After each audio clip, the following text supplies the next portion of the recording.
Take की दुनिया में ना लंबे चौड़े डॉक्यूमेंटेशन, एपीआई गाइड्स और ना खत्म होने वाले कोड बेसिस के बीच में फंस जाना, ये बहुत आम सी बात है। लेकिन ज़रा सोचिए, क्या हो अगर इस पेचीदा और बिखरी हुई मालूमात को बिल्कुल साफ और सुनहरी इंसाइट्स में तब्दील किया जा सके। आज के इस एक्सप्लेनर में हम एक ऐसे टूल को एक्सप्लोर करने वाले हैं जो डेटा को प्रोसेस करने का पूरा गेम ही बदल देता है। ये सिर्फ कोई आम सा एआई नहीं है, बल्कि एक ऐसी टेक एल्केमी है जो रॉ डेटा को फौरन एक्शनेबल नॉलेज में बदल देती है। तो इस सफ़र को हमने कुछ हिस्सों में तकसीम किया है। पहले हम इस नए रिसर्च असिस्टेंट से मिलेंगे, फिर देखेंगे कि इसे नॉलेज बेस कैसे फराहम करना है। उसके बाद डायनामिक स्टडी मटेरियल्स बनाना, डेवलपर्स के लिए इसके आमली इस्तेमालात, और आखिर में ऑफ कोर्स इसकी हुदूद और बेहतरीन तरीके। ठीक है, तो चलिए फौरन इसमें डाइव इन करते हैं और अपने इस नए रिसर्च असिस्टेंट से मिलते हैं। आजकल मालूमात की फरावानी एक बहुत बड़ा मसला बन चुकी है ना? एक बुनियादी सवाल जो हर प्रोफेशनल के जहन में आता है वो ये है कि लंबे टेक्निकल ट्यूटोरियल्स और कोड बेसिस में उलझे बगैर अपनी प्रोडक्टिविटी को आखिर 10x कैसे बढ़ाया जाए। जब सामने कॉम्प्लेक्स गिटहब रिपोजिटरीज हों या नई प्रोग्रामिंग लैंग्वेजेस के लंबे लंबे डॉक्स हों, तो उनमें से अपने मतलब का हिस्सा निकालने में लिटरली घंटों लग जाते हैं। और वक्त की इसी कमी ने एक ऐसी टेक्नोलॉजी को जन्म दिया है जो रॉ मटेरियल को फौरन यूजफुल आंसर्स में तब्दील कर देती है। अब आम एआई चैटबॉट्स और नोटबुक एलएम के दरमियान फ़र्क समझना यहाँ बहुत ज़रूरी है। देखिए, आम एआई पूरे इंटरनेट से मालूमात लाता है, राइट, जिसमें गलतियाँ या इररेलेवेंट बातें शामिल हो सकती हैं। लेकिन ये टूल एक सिक्योर्ड वॉल्ड गार्डन की तरह काम करता है। ये सिर्फ और सिर्फ उन्हीं डॉक्यूमेंट्स से जवाबात निकालता है जो इसमें अपलोड किए जाते हैं।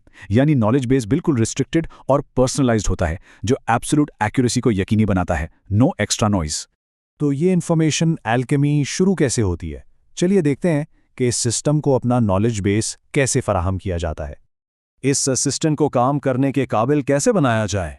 इसका प्रैक्टिकल वर्कफ्लो इंतहाई आसान है। पहले कदम पर बस अपना रॉ मटेरियल अपलोड करना होता है, चाहे वो यूट्यूब ट्यूटोरियल्स के लिंक्स हों, ड्राइव पर पड़ी हुई पीडीएफ फाइल्स हों या किसी फ्रेमवर्क का ऑफिशियल वेब लिंक। सबसे कमाल की बात यह है कि अगर बहुत सारी डॉक्यूमेंट्स अपलोड की गई हैं, तो सवाल पूछते वक्त उन सोर्सेज को ईजिली ऑन या ऑफ किया जा सकता है। मिसाल के तौर पर अगर सिर्फ एपीआई इंटीग्रेशन पर फोकस करना है, तो बाकी डॉक्यूमेंट्स को डिसेबल करके अपने कॉन्टेक्स्ट को स्ट्रिक्टली नैरो डाउन किया जा सकता है। ये कंप्लीटली एक गेम चेंजर बात है। अब जब डेटा फीड हो गया, तो आगे क्या? आइए देखते हैं कि इस रॉ डेटा से किस तरह के डायनामिक स्टडी मटेरियल्स बनाए जा सकते हैं। सिर्फ डॉक्स पढ़ना ही काफी नहीं होता, कॉन्सेप्ट्स को समझने के लिए मुख्तलिफ फॉर्मेट्स दरकार होते हैं। और यहाँ जादू होता है, रॉ डेटा से ये सारे मटेरियल्स खुद ब खुद जनरेट किए जा सकते हैं। अगर फ्लटर की ऑफिशियल डॉक्यूमेंटेशन जैसी मुश्किल फाइल अपलोड की जाए, तो ये टूल उसे एक प्रोफेशनल और डिटेल्ड स्लाइड डेक में बदल देता है। किसी नए सब्जेक्ट के लिए माइंड मैप्स बनाए जा सकते हैं जो कॉन्सेप्ट्स का पूरा विजुअल फ्लो दिखाते हैं। इसके अलावा अपनी नॉलेज को टेस्ट करने के लिए इंटरैक्टिव क्विज़ेस और कस्टम फ्लैश कार्ड्स भी तैयार किए जा सकते हैं। ये लर्निंग स्पीड को एब्सोल्युटली नेक्स्ट लेवल पर ले जाता है। अब यहाँ सबसे दिलचस्प बात जो है ना, वो इसका ऑडियो ओवरव्यू फीचर है।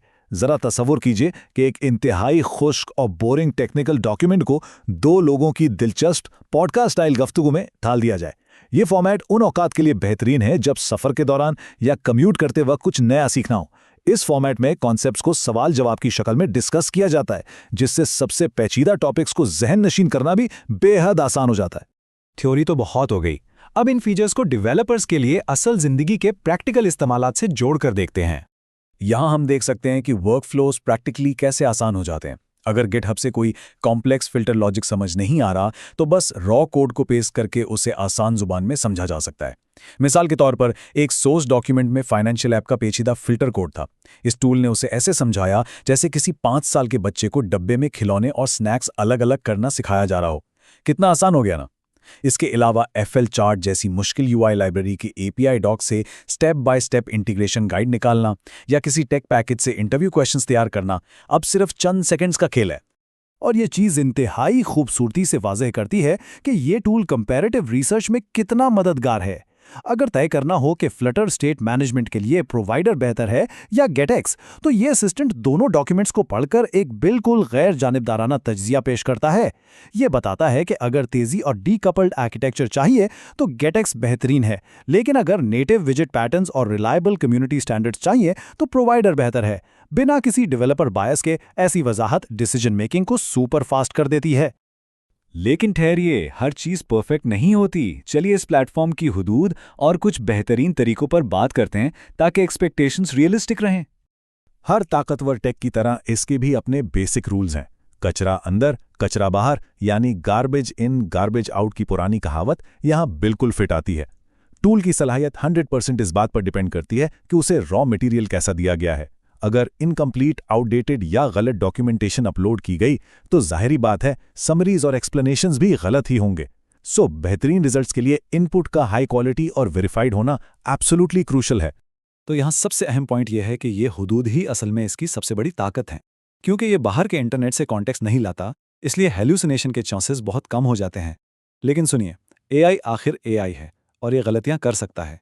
इसलिए जनरेट किए गए कोड या रिपोर्ट्स पर ब्लाइंडली ट्रस्ट नहीं करना चाहिए। ह्यूमन वेरिफिकेशन हर हाल में लाजमी है। हाई क्वालिटी इनपुट्स देंगे तो डेफिनेटली हाई क्वालिटी इनसाइट्स मिलेंगी।